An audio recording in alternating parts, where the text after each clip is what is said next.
So, hello everyone, welcome back to our new channel, welcome back to our new class. I hope कि आप सब अच्छे होंगे, अच्छे से अपनी पढ़ाई कर रहे होंगे। तो आज की नई एडिटोरियल की क्लास में आपका फिर से स्वागत है। आज हम करेंगे the Hindu editorial penalty in proportion. Penalty in proportion वाला हम द हिंदू का एडिटोरियल करेंगे और उसमें क्या है, उसमें बताया गया है कि प्रोपोर्शन में ही पेनल्टी कैसे दी जा सकती है। सबसे पहले उसके वर्ड मीनिंग से हम शुरुआत करते हैं। तो सबसे पहला वर्ड मीनिंग है क्रिमिनल डिफेमेशन। क्या है? क्रिमिनल डिफेमेशन के क्रिमिनल को डिफेम करने वाला। The act of accusing someone of a crime by making defamatory statement. क्या करना है? किसी को एक्यूज करना, मतलब किसी के ऊपर इल्ज़ाम लगाना कि उन्होंने कोई क्राइम किया है बाय मेकिंग डिफेमेटरी स्टेटमेंट। उसके बारे में डिफेमेटरी स्टेटमेंट देना। डिफेमेटरी होता है कि उसकी इज्जत को, उसकी रेपुटेशन को कम करने वाला।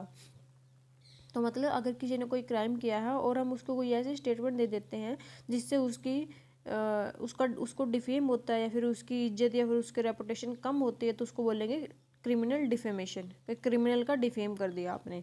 आगे है रेपुटेशन। रेपुटेशन होता है द बिलीफ और opinion that are generally held about someone और समथिंग। रेपुटेशन होती है कि वैसे बिलीफ और ओपिनियन जो क्या है जनरली माने जाते हैं कि वो हैं किसी के बारे में, किसी की रेपुटेशन है, किसी के बारे में कुछ ऐसा बिलीफ है जो जनरली होता है, उसको बोलते हैं उसकी रेपुटेशन। किसी के बारे में माना जाता है कि ये बहुत धर्म कर्म वाला है, तो वो उसकी रेपुटेशन है। किसी के बारे में माना जाता है कि वो बहुत ही अमीर है, तो वो उसकी रेपुटेशन है। ये ऐसे ही बिलीफ जो किसी के बारे में होते हैं तो वो उनकी रेपुटेशन होती है।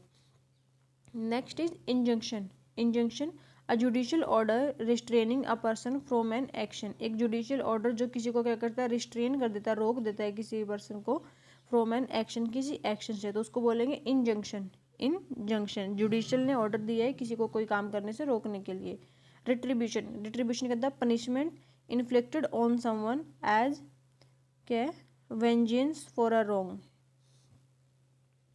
पनिशमेंट देना किसी को, किसी के ऊपर पनिशमेंट अप्लाई करना कि किस चीज़ के लिए, फॉर कोई गलती करने के लिए, उसको बोलते हैं retribution. Retribution punishment inflicted on someone as vengeance for a wrong, कोई गलत करने के लिए पनिशमेंट करना, उसको बोलते हैं रिट्रीब्यूशन। प्रोपेगेंडा। प्रोपेगेंडा क्या होता है? इन्फॉर्मेशन यूज टू प्रमोट और पब्लिसाइज अ पर्टिकुलर कॉज और पॉइंट ऑफ व्यू। जो इन्फॉर्मेशन यूज़ की जाती है किसी चीज़ के लिए, कुछ प्रमोट करने के लिए, पब्लिसाइज करने के लिए, पर्टिकुलर कोज के लिए और पॉइंट ऑफ व्यू के लिए, उसको बोलते हैं प्रोपोगेंडा। क्या है? प्रोपोगेंडा। आगे है ऑनरस। ऑनरस क्या था? Involving a great deal of efforts और डिफ़िकल्टी। क्या हो? बहुत ज़्यादा एफर्ट्स और डिफ़िकल्टी जिसमें इन्वॉल्व होती है, उसको बोलते हैं ऑनरस। ऑनरस मतलब वो बहुत ज़्यादा डिफ़िकल्ट है वो काम को करना, वो क्या होगा? Onerous. Next is self censorship. Self censorship क्या होता है? The act of censoring someone's own work और स्पीच। किसी खुद की क्या करना, अपनी स्पीच या काम पे सेंसरशिप, सेंसर करना, उसको बोलते हैं सेल्फ सेंसरशिप। या जब कोई अपने ही एक्ट पे उस पर क्या कर दे, सेंसर कर दे, उस पर ही सेंसरिंग हो जाए, तो उसको बोलते हैं सेल्फ सेंसरशिप। तो चलिए अब हम एडिटोरियल की शुरुआत करते हैं।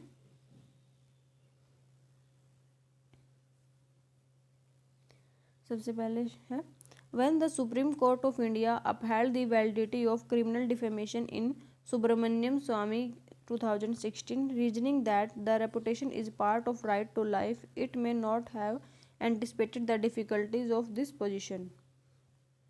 जब सुप्रीम कोर्ट ऑफ इंडिया ने क्या किया था, अपहेल्ड कर लिया था वैलिडिटी को क्रिमिनल डिफेमेशन की, सुब्रमण्यम स्वामी 2016 के केस में सुप्रीम कोर्ट ने क्या बोला था कि जो क्रिमिनल डिफेमेशन क्या है, ये एक राइट है, और इसको क्या किया है, रीजनिंग किया कि जो रेपुटेशन है उसको पार्ट ऑफ क्या, राइट टू लाइफ, जो आर्टिकल 21 में राइट टू लाइफ है, जो हमारा फंडामेंटल राइट है, उसमें हमें क्या है, अधिकार है रेपुटेशन का भी, कि हम जिंदगी जिए लेकिन एक रेपुटेशन के साथ जिंदगी जिए।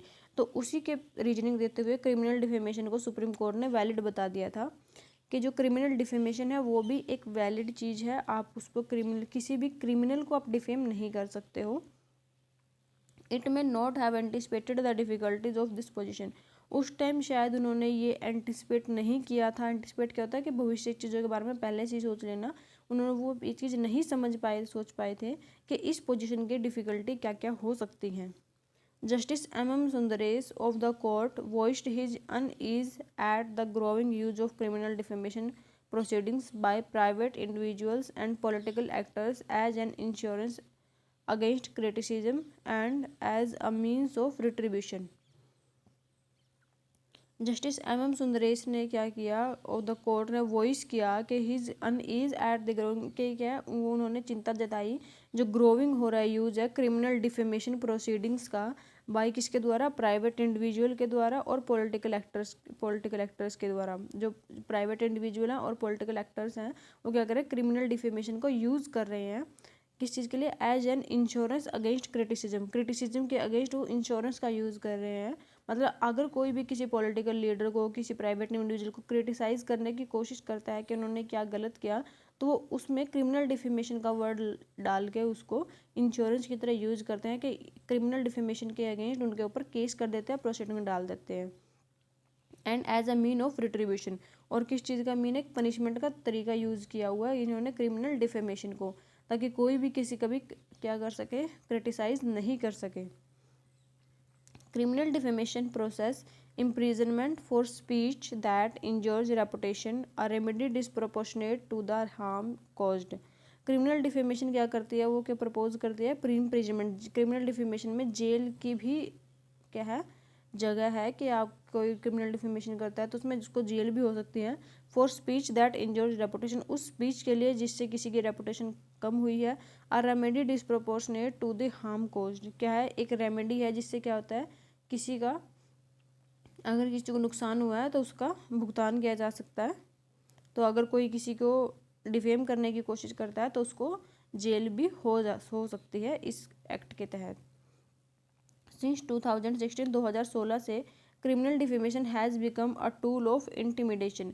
क्रिमिनल डिफेमेशन क्या हो गया, एक टूल बन गया समस्या को सुलझाने का, इंटिमिडेशन करने का, समस्या को अगर कोई भी क्रिटिसिज्म होता है तो उसको उससे बचने का ये क्या है, एक टूल की तरह यूज़ किया जाता है। Editors of the Hindu faced such cases under the Jayalalitha government and Mr. Gandhi over remarks about political leaders, with trial court issuing summons that required the court's intervention. क्या है, जो the Hindu के editors भी हैं उनको भी face करना पड़ा है ऐसे केसेस को, किसी जयललिता गवर्नमेंट में और मिस्टर गांधी में, over the remarks about political leaders के ऊपर जो उन्होंने रिमार्क्स दिए थे उसकी वजह से उनको भी ऐसे क्या कोर्ट के सम्मन आए। द ट्रायल कोर्ट इशूइंग सम्मन, ट्रायल कोर्ट ने उनको सम्मन इशू किए। रिक्वायर्ड द कोर्ट इंटरवेंशन, जिसमें क्या कोर्ट के इंटरवेंशन की जरूरत पड़ी। द हिंदू के एडिटर्स ने भी जयललिता को और मिस्टर गांधी के बारे में कुछ गलत लिख दिया था, जिसकी वजह से उन्होंने इन पे भी केस कर दिया और इनको भी कोर्ट के सम्मन झेलने पड़े और कोर्ट की इंटरवेंशन झेलनी पड़ी, इनके खिलाफ भी केस हो गया था। For journalist in town, journalist जो टाउन्स में है, सिटीज़ में है, criminal defamation complaints from local politicians और businesses interest create the risk of arrest and ownership travel to distant courts, fostering self censorship. क्या है, जो जर्नलिस्ट है जो शहरों में है, टाउन्स में, उनको भी क्या क्रिमिनल डिफेमेशन की कंप्लेंट्स आती रहती हैं किसी लोकल पॉलिटिशियन से और बिजनेसमैन वालों से। इंटरेस्ट के क्रिएट करता है कि रिस्क है उनके पास भी कि वो अरेस्ट हो सकते हैं और उनको दूर दूर के कोर्ट में ट्रैवल करना पड़ सकता है। फोस्टरिंग क्या करता है, सेल्फ सेंसरशिप भी फोस्टर करता है। क्या है कि जो बड़े बड़े जर्नलिस्ट हैं उनके खिलाफ भी ऐसे बहुत सारे केस होते रहते हैं, उनको भी हमेशा डर लगा रहता है कि उनको कोई लोकल गवर्नमेंट, लोकल पॉलिटिशियन या कोई बिजनेस वाला उनके खिलाफ केस ना कर दे, वो अरेस्ट ना हो जाए, उनको दूर दूर के कोर्ट में जाना पड़े, अपनी खुद की सेल्फ सेंसरशिप करनी पड़े, ये सब चीज़ें चलती रहती हैं। इन सब चीज़ों का डर बना रहता है उनके पास भी।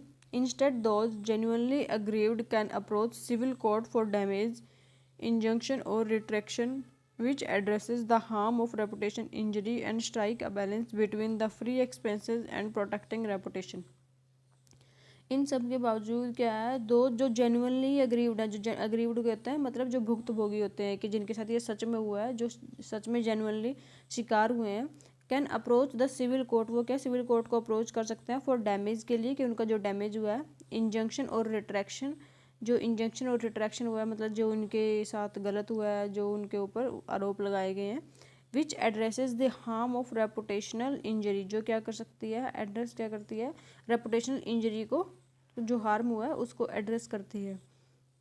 And strike a balance between the free expression and protecting reputation, और क्या है, एक बैलेंस क्रिएट कर देते हैं किस चीज़ के बीच में, फ्री एक्सप्रेशन और प्रोटेक्टिंग रेपुटेशन के बीच में।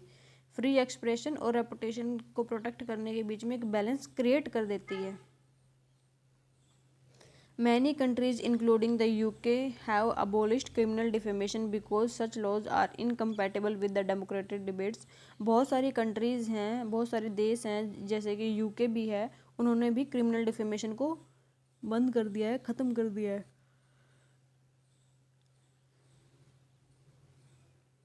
क्योंकि उनका कहना है कि जो ऐसे जो लॉज हैं वो जो संवैधानिक स्वतंत्रता होती है, जो लोकतंत्र की होती है, लोकतांत्रिक देश के साथ लोकतंत्र की जो डिबेट होती हैं उनके साथ कंपैटिबल नहीं है। मान लिया लोकतंत्र में हमें हर तरह से बोलने का अधिकार है, और अब हम कोई बोलते हैं तो सामने वाला बोलता है कि इसने मेरी इज्जत कम कर दी है, इसने मेरे को डिफेम कर दिया, उसके इसी बात पे वो उसके खिलाफ केस कर देता है। तो ये क्या है, ये चीज़ें ख़त्म हो गई। It's time for India to follow suit. अब ये क्या है, इंडिया के का टाइम है कि वो भी ऐसा ही सूट फॉलो करे और एक क्रिमिनल डिफेमेशन को कम करे, मतलब ख़त्म ही करे, कम क्या करना है। तो ये था आज का एडिटोरियल का पूरा एडिटोरियल। तो अब हम करते हैं इसकी क्विक समरी, क्योंकि एडिटोरियल कर लिया उसके बाद एक क्विक समरी करना बहुत जरूरी है कि पूरे एडिटोरियल में था क्या। The editorial highlights the misuse of criminal defamation. The editorial क्या हाईलाइट करता है, मिसयूज है जो क्रिमिनल डिफेमेशन का। Laws in India as a tool for intimidation and silencing criticism. क्या है, जो मिसयूज हो रहा है क्रिमिनल डिफेमेशन लॉ का इंडिया में, क्या कहते हैं, टूल की तरह काम हो जाता है इंटिमिडेशन के लिए और साइलेंसिंग क्रिटिसिज्म, कि जो कोई अगर किसी को क्रिटिसिज्म करने की कोशिश करता है, क्रिटिसाइज करने की कोशिश करता है, तो उसको साइलेंस करने के लिए और बीच का रास्ता निकालने के लिए ये टूल यूज किया जाता है। कि अगर कोई आपको क्रिटिसाइज़ कर रहा है तो सामने वाले को बोलेंगे या तो मैं आपके ऊपर केस कर दूंगा या फिर अपने वर्ड वापस ले लो, इसको ख़त्म करो बात को, मेरे को क्रिटिसाइज़ नहीं करना। इसलिए क्या है, ये चीज़ें यूज़ की जाती है। तो इसलिए ये जो एडिटोरियल है इस चीज़ को हाईलाइट करता है। It argues for the abolition of criminal defamation in favour of civil remedies to protect freedom of expression and uphold democratic values. ये क्या करता है, आर्ग्यू करता है कि जो अबोलिश किया जाए क्रिमिनल डिफेमेशन को in favour of civil remedies के फेवर में, किससे क्या हो सके, प्रोटेक्ट हो सके जो फ्रीडम ऑफ एक्सप्रेशन है, जो बोलने की स्वतंत्रता है, फ्रीडम ऑफ एक्सप्रेशन, और अपहोल्ड कर सके डेमोक्रेटिक वैल्यूज़ को, जो डेमोक्रेटिक वैल्यूज़ हैं उनको भी अपहोल्ड किया जा सके। इसलिए ये क्या है कि अपील की जाती है, आर्ग्यू किया जाता है कि आप क्रिमिनल डिफेमेशन को ख़त्म कर दो। तो यही थी आज की समरी। तो छोटा सा एडिटोरियल था, छोटे से समरी। तो आई होप कि आपको कैसा लगा एडिटोरियल, मुझे बताइएगा, कमेंट कीजिएगा ज़रूर से ज़रूर। वीडियो को लाइक कीजिए, शेयर कीजिए, चैनल को सब्सक्राइब कीजिए। Thank you so much for the reading, thank you so much everyone. मिलते हैं नेक्स्ट क्लास में। Till then take care, bye bye.